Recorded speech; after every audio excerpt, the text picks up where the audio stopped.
Alors dans cette vidéo, on va parler des labels et des signes distinctifs qu'on peut retrouver dans nos supermarchés et dans nos différents magasins. Alors pourquoi est-ce que déjà on va créer des labels et des signes distinctifs?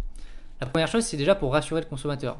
Avec tous les scandales télévisés qu'il y a pu avoir sur la qualité, sur la provenance des produits par exemple, le fait de mettre un certain label dessus, ça va rassurer le consommateur sur la provenance, l'origine et la qualité du produit.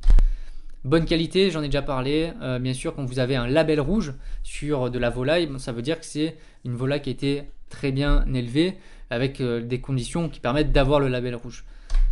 Assurer l'origine, donc là c'est tout ce qui concerne l'AOP, l'AOC par exemple sur les vins ou sur les fromages ou sur la charcuterie. Donc ça assure vraiment l'origine si c'est contrôlé ou si c'est protégé.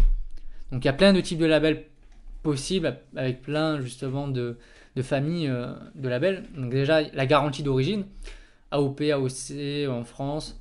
Il y a la qualité supérieure.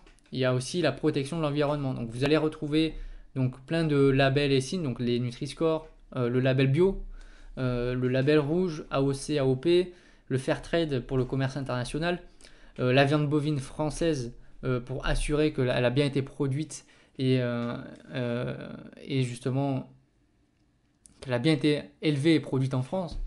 Après, vous avez plein d'autres labels, certains que vous allez découvrir en fonction de votre secteur d'activité. Par exemple, la pêche durable, donc c'est plutôt un métier sur la poissonnerie qui sera à même de connaître bien ce label-là.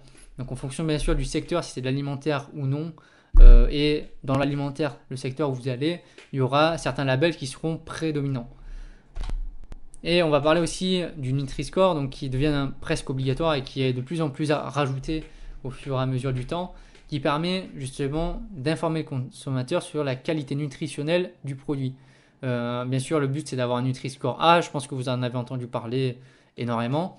Et alors attention, c'est pas lié à un taux de graisse ou autre, c'est la qualité nutritionnelle, donc il y a des produits qui seront en D, en E, et donc ça peut dissuader le consommateur d'acheter ce produit-là. Justement, il y a beaucoup d'enseignes qui se servent de ce Nutri-Score, même s'ils sont en classe C par exemple, pour mettre en avant leur méthodologie de travail, où ils vont dire, bon ben nous on met en place le Nutri-Score pour la transparence d'information, et donc ça crée une bonne presse pour l'enseigne, et ça permet de booster et de faire venir les clients.